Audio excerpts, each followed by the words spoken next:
Our next speaker is running for the United States Senate. His name is Jim Bender. Jim, are you here? How much time do I have? At least 5. You might take a little bit longer. Okay. Thank you, ladies and gentlemen. My name is Jim Bender. I'm a 24-year resident of Hollis. I've been married to my wife, Susan, for almost 30 years.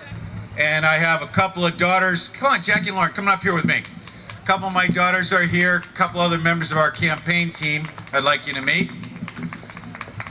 I have the prettiest daughters in any campaign of any race. I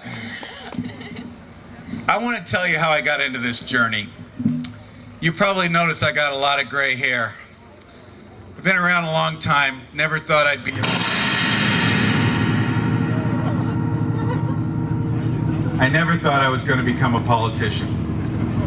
A little over a year ago, I said to my wife, if I don't step forward and do something, then someday I'm going to be 85 years old and I'll be sitting in a rocking chair or a wheelchair and I'm going to have regrets. I'm going to say to myself, I could have done something about this and I didn't. I didn't because I didn't have the courage. What's going on in America is our leadership is taking us on a path to destruction. We have economic illiterates in Washington. We have self-assured incompetence in Washington. And our government is getting bigger and bigger and bigger and more out of touch with the people every day. Our government is going to spend 35% more this year than they did in fiscal 2007 while doing essentially the same things. That's true. In the year 2007, we spent $2.8 trillion, and in the fiscal year that will end in a couple of weeks, we're going to probably spend $3.8 trillion. But as big as the government is becoming in terms of expenditures, it's getting even bigger than that in terms of regulation. And it is regulating industry after industry into distress and some industries into destruction. We have got to rein in this federal government. It is now consuming $1 out of every 4 that's produced by all of America. Surely we can't be such a bad people that we need this much government. And the really sad thing is that this massive government that continues to come up with new taxes, new spending, new borrowing, new regulations is actually strangling our economy. And it's costing us jobs by the millions. Since this first stimulus package was passed 2 years ago, we've spent over $1 trillion of our taxpayer money supposedly stimulating the economy, and we've lost 8.5 million jobs in that period of time. What we need to do is exactly the opposite of what we are doing. We need to spend less. We need to borrow less. We need to tax less. We need to regulate less. That's the prescription for guiding our economy back in the right direction. And that's what I'm all about. I've rescued distressed businesses for decades. I've taken businesses that everybody had given up on and put them back on track. The 3 businesses that I personally ran as CEO each grew to hundreds and hundreds of employees.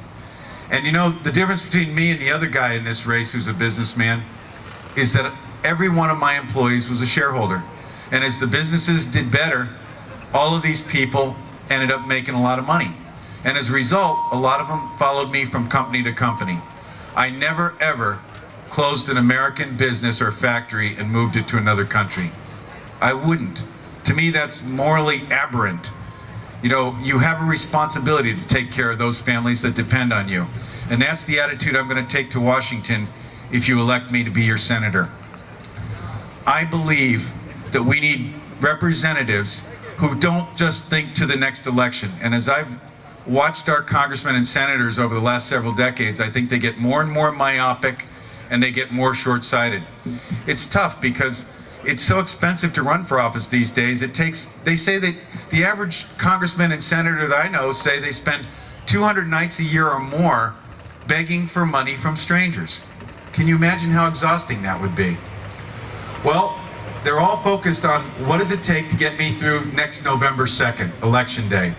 Now, should the greatest country in the history of mankind be led by people with that short a planning horizon? I contrast that to Winston Churchill, who's one of my heroes. Churchill, just before the Battle of Britain, addressed Parliament along with his nation, and he summoned the courage of his fellow countrymen as London was about to be bombed. And he said, "Let us therefore bear ourselves, that if the empire lasts 1,000 years, that men will one day say that this was our finest hour." Now, maybe it's asking a lot to ask our American leaders to think of where America might be in 1,000 years. But wouldn't it be nice if just once some of them did, or at least thought of where we might be 100 years from now or 50 years from now, instead of being so short-sighted as to just be focused on the next election? And also, I don't think our founding fathers ever envisioned a ruling aristocracy.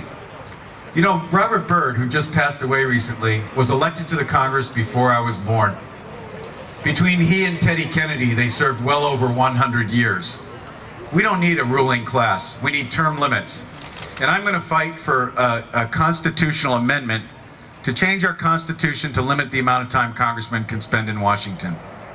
Because I think they've developed a sense of entitlement which knows no bounds.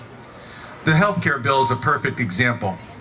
The government willfully disobeyed the people when they passed that health care bill. Every poll said the people did not want the government taking over 1/6 of our economy.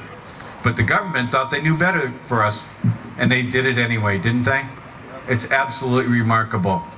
They did it anyway because they thought they knew best. So they passed a 2,750-page bill that none of them read, none of them understand, and nobody on planet Earth, even today, has any idea how it's going to be implemented. Now, in order to get that bill passed, they did each other a bunch of favors. They could call them earmarks in Washington. Here in New Hampshire, we call them bribes. The Cornhusker kickback, $400 million to bribe the Nebraska senator into voting for this. The Louisiana purchase, $300 million to bribe the Louisiana senator to vote for this. Now I ask you, ladies and gentlemen, if we're electing patriots, if we're electing public servants, would they need a bribe to vote for it if they thought it was in the best interest of America? And if it wasn't in the best interest of America, what bribe would possibly make them vote for it? We need different leadership in Washington. If we threw the whole bunch of them out and started over, we'd probably be no worse. But we need a different kind of leader. We need leaders who understand economics, finance, and accounting, because we now have $130 trillion worth of unfunded liabilities, and the people in Washington haven't got a clue how to fix it. They keep spending and spending and spending, and they are bankrupting our country. If you took the 300 million Americans right now and divided our total unfunded liabilities amongst every man, woman, and child in America, believe it or not, it's $430,000 for every man, woman, and child in America. That's what we owe. We've got to have a different direction. We've got to have self-discipline, and if we don't, it will be imposed on us. Believe me, it will. We cannot keep devaluing our currency by 40% every 10 years and expect the world's going to lend us money at less than 3%. That simply cannot happen. It makes no sense. So we need different types of leaders.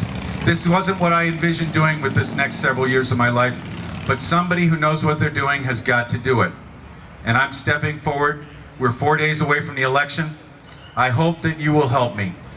I hope that you will go to the polls and vote for me on September 14th, because we need to fix this government.